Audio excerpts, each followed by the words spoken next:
Hi everyone, welcome to Learn Easily channel. 9th standard Marusinchana student handbook key answers period number 7 and 8.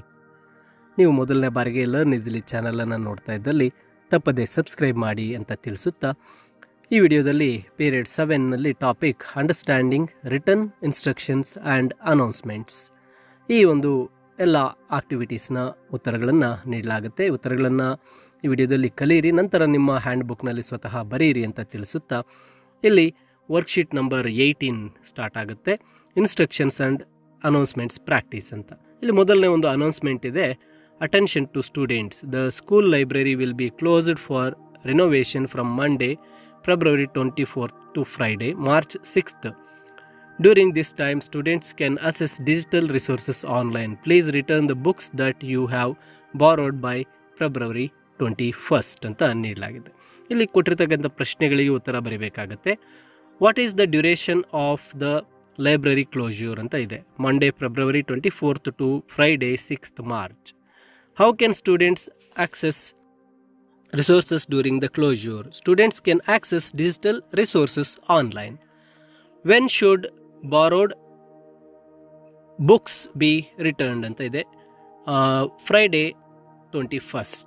ಇನ್ನು second ಅನೌನ್ಸ್ಮೆಂಟನ್ನು ನೀಡಲಾಗಿದೆ. ಇಲ್ಲಿ ಒಂದು field trip, ಒಂದು postpone ಬಗ್ಗೆ ಈ ಒಂದು ಅನೌನ್ಸ್ಮೆಂಟನ್ನು ನೀಡಲಾಗಿದೆ.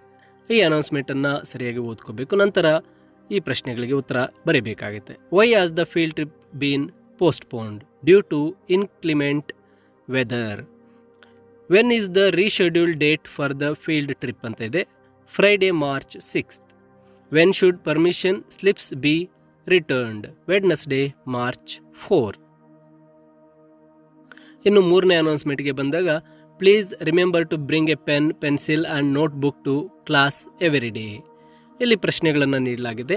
What items are student asked to bring to class every day ಇದೆ. Pen, pencil and notebook. What is it important to bring these items to class regularly? These items are needed to write or notify something in the class or to complete their writing work. ನಂತರ how does bringing these items contribute to a productive learning environment? These items helps to note making and writing notes. ನಂತರ worksheet number 19ಗೆ ಬಂದಾಗ ಇಲ್ಲಿ read each instruction or announcement carefully and answer the questions that follows ಅಂತ ಇದೆ.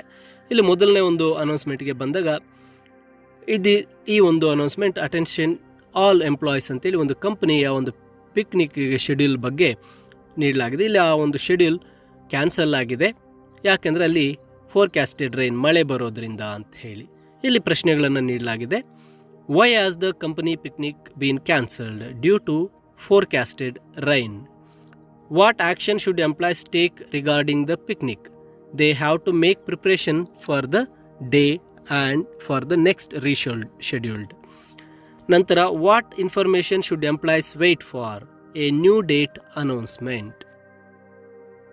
ನಂತರ announcement 2ಗೆ ಬಂದಾಗ ಇಲ್ಲಿ ಒಂದು ಆನ್ಲೈನ್ ಕೋರ್ಸ್ನ ಬಗ್ಗೆ ನೀಡಲಾಗಿದೆ. To access the online courses materials, log in to your student portal using your user name and password.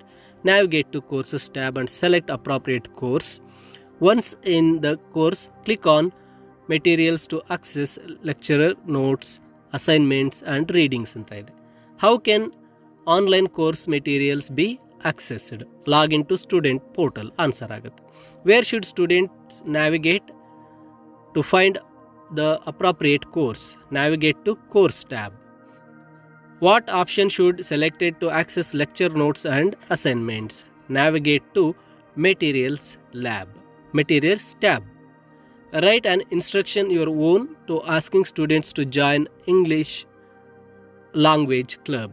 Dear students, this is an invitation for joining to English language club. Contact your student leader. ಇಲ್ಲಿ eco club ಅಂತ ಕೊಟ್ಟಿದೆ, English language club. ಇನ್ನು worksheet number 20ಗೆ ಬಂದಾಗ ಇಲ್ಲಿ ಕೊಟ್ಟಿರ್ತಕ್ಕಂಥ find the area of rectangle with a length of 8 units and a width of 5 units ಅಂತ ಇದೆ.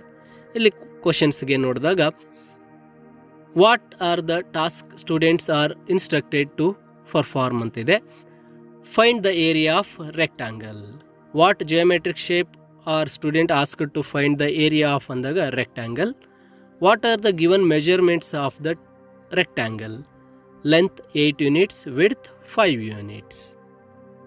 ಇನ್ನು ವರ್ಕ್ಶೀಟ್ ನಂಬರ್ 21ಗೆ ಬಂದಾಗ ಇಲ್ಲಿ ಒಂದು ಪೇಪರ್ನಲ್ಲಿ ಬರ್ಡನ್ನು ಮಾಡ್ತಕ್ಕಂತಹ ಇನ್ಸ್ಟ್ರಕ್ಷನನ್ನು ನೀಡಲಾಗಿದೆ. ಇನ್ಸ್ಟ್ರಕ್ಷನ್ಸನ್ನು ಓದ್ಕೋಬೇಕು, ನಂತರ ಕೊಟ್ಟಿರ್ತಕ್ಕಂಥ ಪ್ರಶ್ನೆಗಳಿಗೆ ಉತ್ತರಿಸಬೇಕಾಗುತ್ತೆ. What object are students instructed to create using origami ಅಂತ ಇದೆ, bird origami. What type of paper should be used for origami preparation ಅಂತ ಇದೆ, ಸ್ಕ್ವೇರ್ ಪೀಸ್ ಆಫ್ ಪೇಪರ್.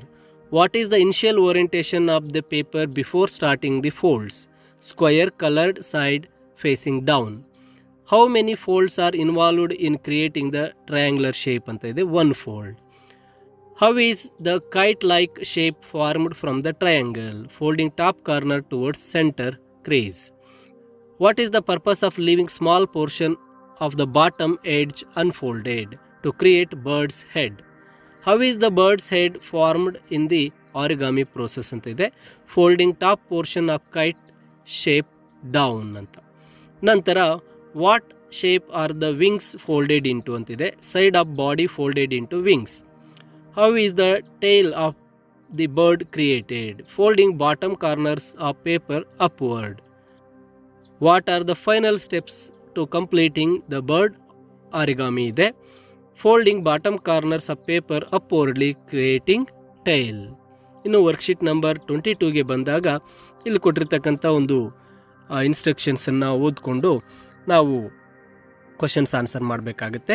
ಈ ಇನ್ಸ್ಟ್ರಕ್ಷನ್ ಬಂದು read all the questions carefully before answering, write your answers neatly and legibly, allocate your time wisely and attempt all questions ಅಂತ ಒಂದು instruction ನೀಡಲಾಗಿದೆ. ಇಲ್ಲಿ what is the first instruction given to students? Read all the questions carefully. Why is it important to read all the questions carefully before answering ಅಂದಾಗ to understand the questions. What are students asked to ensure about their hand writing ಅಂದಾಗ write neatly and legibly. What advice is given regarding time management ಅಂತ ಇದೆ, allocate time to answer all the questions. What is it recommended to attempt all questions? Attempting all questions can get good marks. What action should students take before submitting their work? Check errors before submitting. How does following these instructions contribute to successful completion of the exam? Following all instructions helps to attend all questions in time. How can students ensure that they have understood all the questions correctly? Reading questions carefully and answer. What could be the consequences of not following these instructions? Not able to answer all the questions may fail to complete in time. Answer in time. How can students use these instructions to improve their exam performance?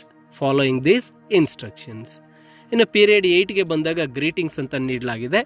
ಈ ಒಂದು worksheet number 23ಗೆ ಬಂದಾಗ ಈ ಬಬಲ್ಸ್ನಲ್ಲಿ ಕೊಟ್ಟಿರ್ತಕ್ಕಂಥ 1 2 3 4 ಇನ್ಸ್ಟ್ರಕ್ಷನ್ಸನ್ನು match ಮಾಡಬೇಕಾಗುತ್ತೆ. ಇಲ್ಲಿ how are you ಅಂದಾಗ 1ಗೆ 3 ಬರುತ್ತೆ, I am fine thank you. Nice to meet you ಅಂತ ಇದೆ, ನೈಸ್ ಟು ಮೀಟ್ ಯು ಅಂದಾಗ ಇದಕ್ಕೆ 4th nice to meet you 2 ಅಂತಕ್ಕಂಥದ್ದು. ನೆಕ್ಸ್ಟ್ ಥರ್ಡ್ ಗುಡ್ ಬಾಯ್ ಇದೆ, ಗುಡ್ ಬಾಯ್ಗೆ 1 ಬರುತ್ತೆ, bye have a nice day. ಇನ್ನು 4th ಒನ್ ಹಾಯ್ ಗುಡ್ ಮಾರ್ನಿಂಗ್ಗೆ ಬಂದಾಗ second one hello very good morning. ಅವುಗಳನ್ನು ಈ ಸಾಲಿನಲ್ಲಿ ಬರಿಬೇಕಾಗತ್ತೆ. ವರ್ಕ್ಶೀಟ್ ನಂಬರ್ 24ಗೆ ಬಂದಾಗ ಇಲ್ಲಿ ಕೊಟ್ಟಿರ್ತಕ್ಕಂತಹ ಕನ್ವರ್ಸೇಷನ್ಸನ್ನು ಓದಿಕೊಂಡು ಕೆಳಗೆ ಅವುಗಳಿಗೆ ಗ್ರೀಟಿಂಗ್ಸನ್ನು ಮತ್ತು ರೆಸ್ಪಾನ್ಸಸ್ಸನ್ನು ಬರಿಬೇಕಾಗತ್ತೆ. ಇಲ್ಲಿ ಕನ್ವರ್ಸೇಷನ್ಸ್ಗೆ ಬಂದಾಗ ಸಾರಾ ಹಾಯ್, ಅದಕ್ಕೆ ಸಾನ್ವಿ ರಿಪ್ಲೈ ಮಾಡಿರ್ತಕ್ಕಂಥದ್ದು ರಾಜು ಹಾಯ್ ಸರ. ಎರಡನೇ ಕನ್ವರ್ಸೇಷನಲ್ಲಿ Saanvi good morning sir, teacher good morning Saanvi.